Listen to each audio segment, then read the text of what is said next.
Finally, I won't have to see your face anymore. Freeloader, get out! Haha. You should be grateful that we tolerated your freeloading, parasitic lifestyle until now. I see. I understand. I'll leave then. Thank you for everything until now. I quickly packed my belongings and left the house where I had been living with my in-laws.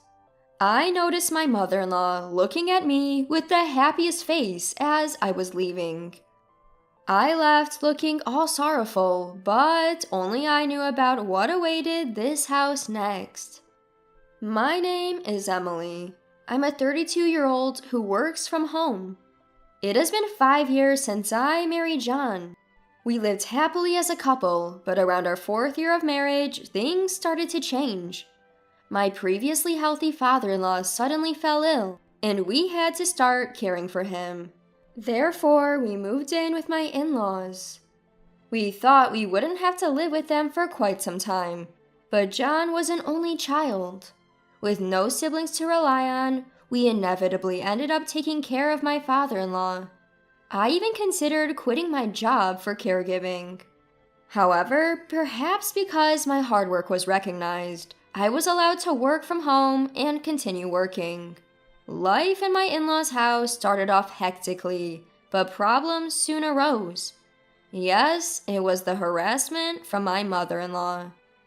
The common mother-in-law and daughter-in-law problems that you often hear about also fell on me. Emily, how long are you going to slack off and leave the housework alone? Get to tidying and preparing the meal already. Mother-in-law, I'm not goofing around, you know. What are you talking about? You're always clicking away at your computer. Surfing the web, you call it? You must be goofing off. Surfing the web? Haha.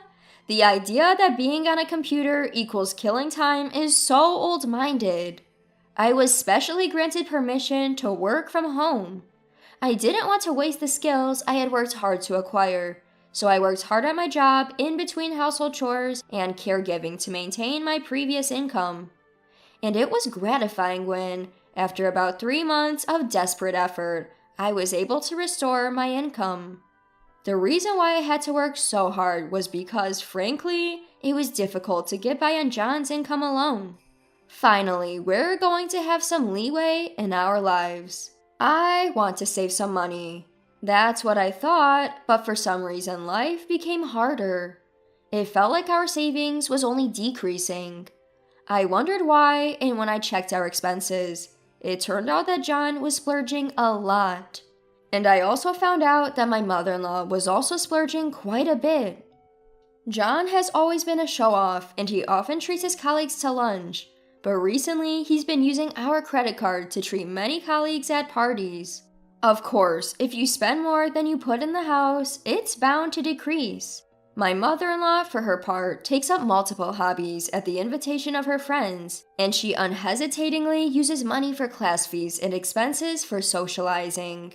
With both my husband and my mother-in-law throwing housework and caregiving duties at me, and splurging as they please, I couldn't take it anymore.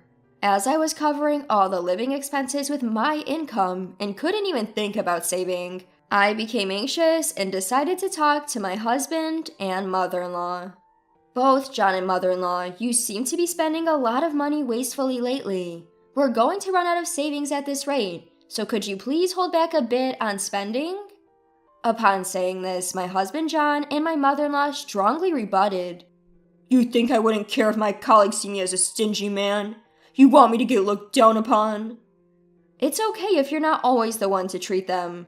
Besides, even if you don't show off sometimes, they won't think you're stingy. I'm always considerate towards the people at my office to make sure we all work well together. You wouldn't understand anything about work. It's fine to treat your colleagues to lunch, but how does taking your colleagues to a girls' bar on your dime relate to work? Aren't you just doing it because you enjoy it? How do you know that? You always come home drunk and happily report it yourself, don't you? That's just how much more fun he has compared to talking with you. Mom, you get it too, right? That's what I meant, haha. I, too, attend my classes to spend my dwindling time having fun with my friends. Are you telling me to stay cooped up at home? You're such a terrible wife. There's no reason for you, who don't even earn a cent and only do housework, to tell me what to do. Really, what is she thinking? Acting all high and mighty when she's just a housewife. I do work, and you guys know it. I'm earning and contributing to the household, you know. I'm also taking care of your father, not just doing the housework. Don't lie. My mom takes care of my dad, and since you're not even going to the office, you're not earning much, are you? Who the hell do you think you are? Getting all cocky just because you work part-time. Stunned, I was at a loss for words. It seems like this mother-son duo really didn't understand that I was truly working and taking care of the house and father-in-law, all while earning. Moreover, my mother-in-law seemed to have told John that she was the one taking care of my father-in-law, making me look like a lazy housewife. I considered leaving several times, but the reason I refrained was, of course, my father-in-law. My father-in-law has always been very kind to me since I got married to John, and he would always say, "Emily, I'm really sorry that a great daughter-in-law like you has to put up with so much."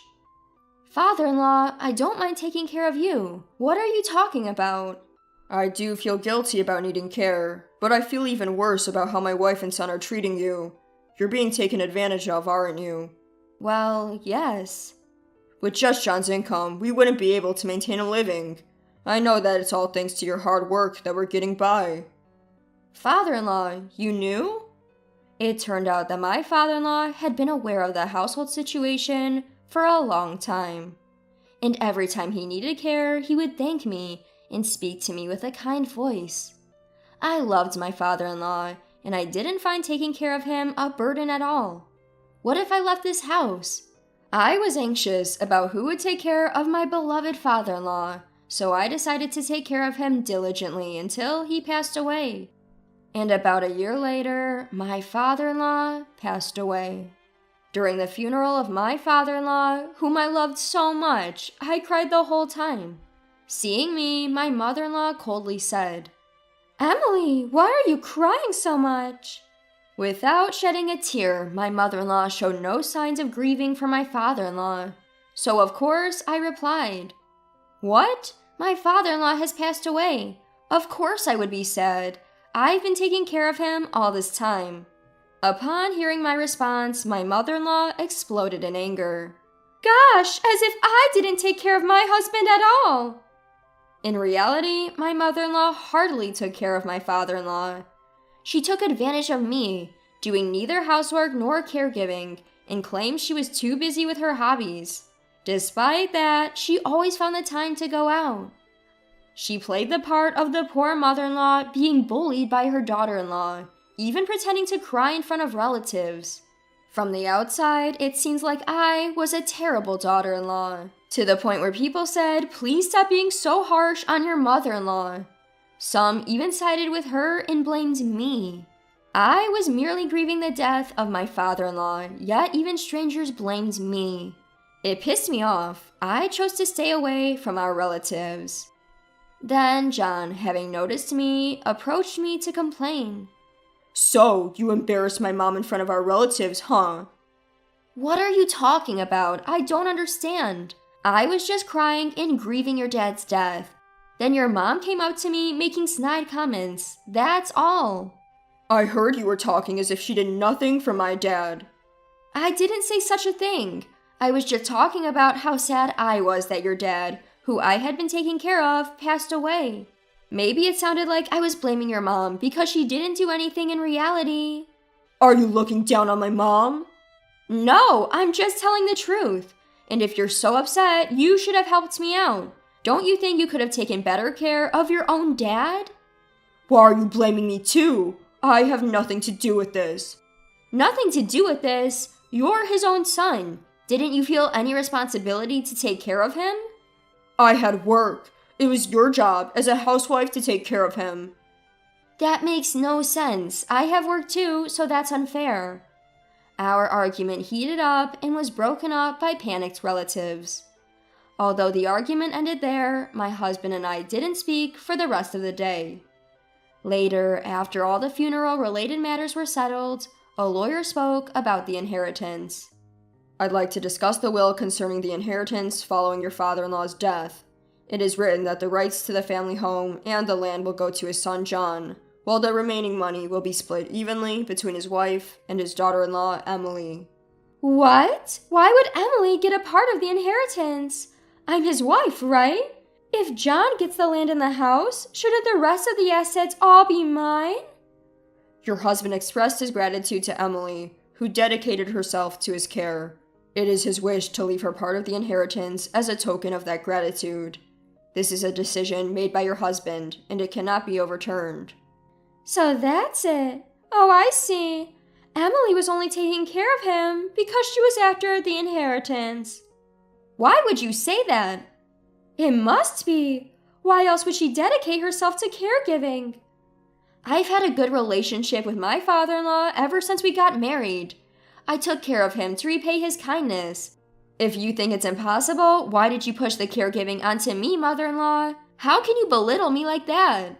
Don't talk crap. I get it now, so keep your mouth shut. With our lawyer present, my mother-in-law couldn't say anything inappropriate, so she continued with a frustrated expression. So he decided that. Well, it's a token of appreciation for caregiving. I guess there's no other way. Then the lawyer continued with the discussion. May I continue? Your father-in-law left a note saying that Emily no longer needs to take care of him. At that moment, my mother-in-law's face, which had been bitter up to then, suddenly lit up with a smile. That's it! That's what it means! I understand now! Huh? What do you mean? Confused by his mother's excitement, my husband seemed completely at a loss. It means that Emily is no longer needed in this house, since she won't have to take care of my husband. The reason for dividing the inheritance was just severance pay, not gratitude. My mother-in-law twisted my father-in-law's will according to her own speculations. My mother-in-law misunderstood my father-in-law's will as my father-in-law and I had intended it to be misunderstood. Actually, there was a discussion between my father-in-law and me while he was still alive. My father-in-law wished to set me free from this house after his death. He planned to use his will to fool my husband and mother-in-law, allowing me to leave the house without any trouble. And just as my father-in-law intended, my mother-in-law, who was completely fooled, is trying to kick me out. While making sure they did not catch on to my true feelings, I pretended to be shocked by the will, saying, "Oh, Father, why would you do such a thing? See, even my husband didn't see you as his precious daughter-in-law. John, you don't need Emily anymore, do you? Just divorce her already." John, you wouldn't say something like divorce, right? I looked at John with tearful eyes. After a long pause, Indeed, it seems better to divorce, he finally said. Me, I've received the family property and Mom has got the money. I don't need to worry about care in the future, and I won't have any trouble with Emily. What? I see. That's how it is. Sorry, but could you leave me? Understood. I guess there's no place for me anymore here. I meekly said as I took a piece of paper from my drawer and handed it to my husband. When we had a fight before, there was one time I went to pick this up. That, of course, was the divorce papers. My husband immediately signed the divorce papers. Finally, I don't have to see your face. A freeloader who doesn't work. Get out, haha. Appreciate that I put up with a parasite like you all this time. I see. Okay, I'll leave. Thank you for everything so far. Speaking of which, since the lawyer is here, I want to discuss. It's okay if there's no property division, right? I've received enough from my father-in-law's inheritance. That's right. How considerate of you, Emily. I've been able to live on my earnings. It would be brazen of you to want more. Well, you're right. All right, the discussion is over. Please leave this house as soon as possible. I quickly packed my belongings and left the house where I had been living. My mother-in-law was watching me leave with a joyous face beyond words, not knowing what awaited in this house. After leaving the in-laws' house, I immediately submitted the divorce papers to the city hall. Arriving at the apartment I had rented in advance, I shouted in the wide room alone, "Yes! I've finally been set free! I'm free!" I just couldn't help but yell. I was so happy to be free from the painful married life. I can't thank my father-in-law enough, who planned the escape from that house. Since then, I've been enjoying a too comfortable life alone. I adapted to working remotely at my in-laws' place. But now that I left, I now have much more time to dedicate to my work. My income has increased due to that, and I'm able to live a luxurious life without being disturbed by anyone. One day, I got a call from my ex-husband, John. "It's been a while. What brings you to call me?" Emily, please help us. We're having a tough time making ends meet. Is this some kind of joke? Weren't you the ones who told me to get lost?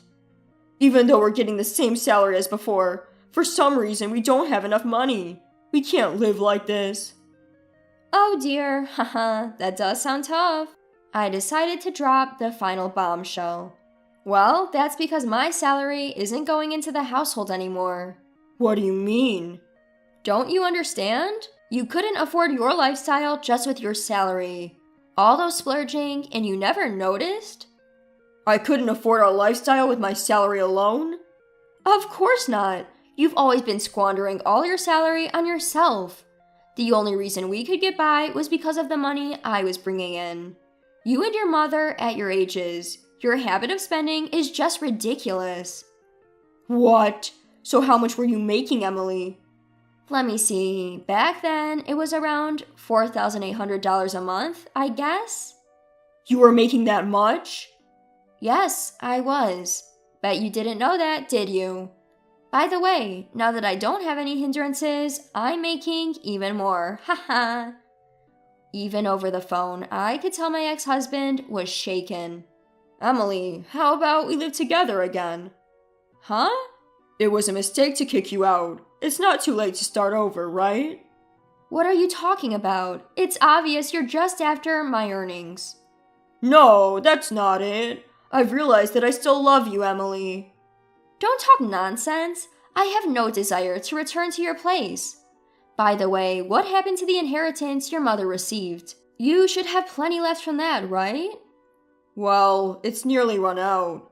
There's no way. She got about $100,000, right?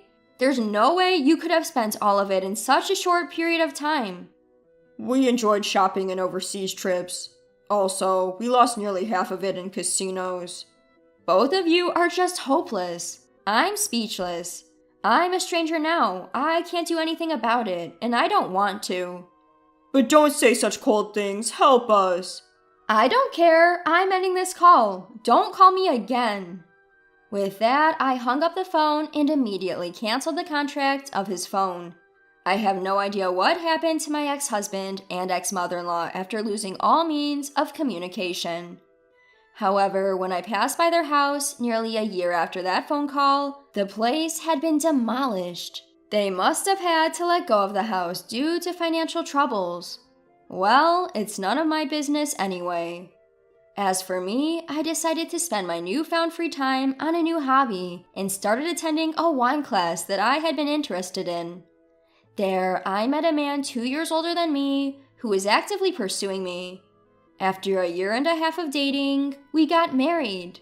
He's a humble and warm-hearted man who is a rising star at a well-known company and earns a high salary. He respects my work, and we have a happy married life where we respect each other. Lately, I've been thinking that perhaps this reward was a gift from my father-in-law.